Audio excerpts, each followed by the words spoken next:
మల్లారెడ్డి గారు. ధన్యవాదాలు అధ్యక్ష, ఈ అవకాశం ఇచ్చినందుకు.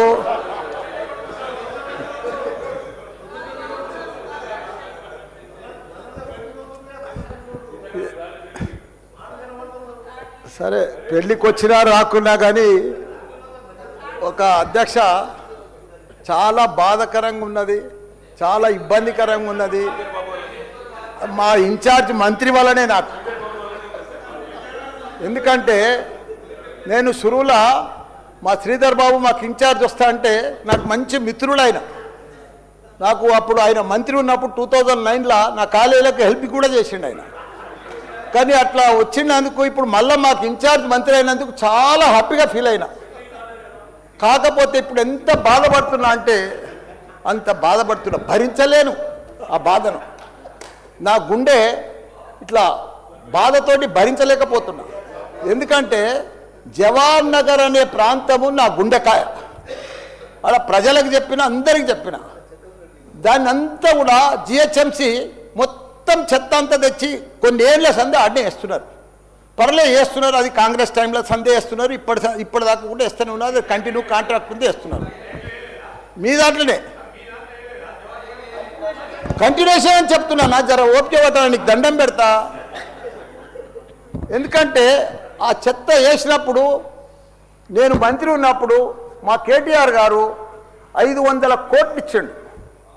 చెత్తతోటి కరెంటు తయారు చేసే ఉత్పత్తి ప్లాంట్ ఆడ తయారు చేసినాం దాన్ని.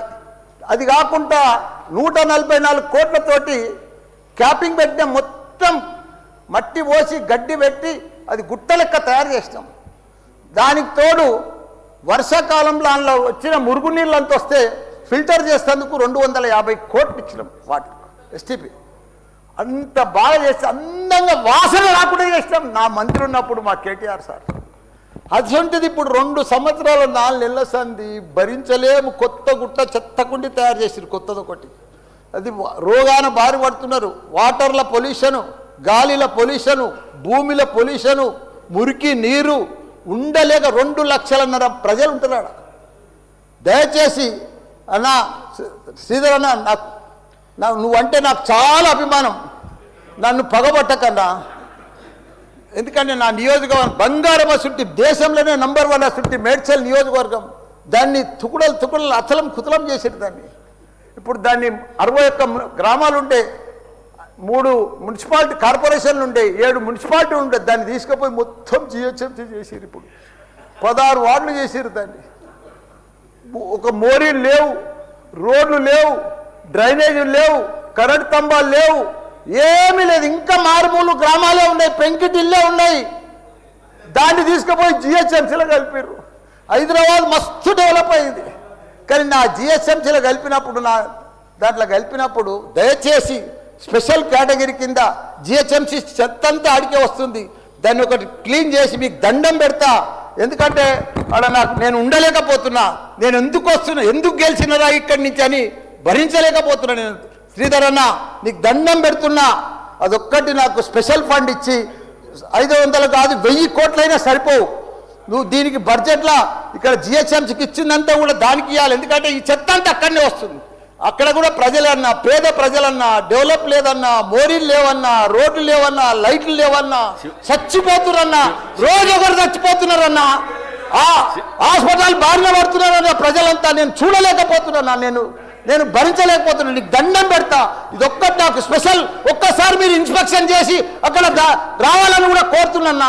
మీరు ఈ నడుమ ఇనాగ్రేషన్ కూడా వస్తలేరన్నా. ఆ మహేందర్ రెడ్డిని పంపిస్తురన్నా. మీరు కావాలనే వస్తురన్నా, కుట్ర పంతురన్నా, నా మీద కుట్ర పంతురన్నా. ప్లీజ్ దయచేసి అదొకటి మీరు రావాలి. కృష్ణారావు గారు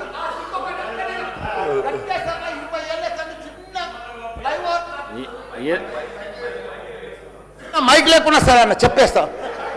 చిన్న ఒకటే నిమిషం. చిన్న ఫ్లైఓవర్ 20 ఏళ్ళ సంది కడుతుండ్రు. నేను డబ్బులు లేకపోతే కూడా నేను 2 కోట్లు బదులు ఇప్పించి ఆయన 90% కంప్లీట్ చేసిన. ఆయనకు 4 కోట్లు రావాలి. 3 చచ్చిపోయారు వీడికి ఆ ఫ్లైఓవర్ బంద్ ఉన్నది గట్కేసర్లా. దయచేసి ఆ 4 కోట్లు రిలీజ్ చేపి అన్న, నీకు దండం పెడతా. ఆ గట్కేసర్లా ప్లీజ్ అన్న, నీకు లెటర్ కూడా ఇచ్చినా, నీకు మొత్తం ఐడియా ఉంది దానికోసం.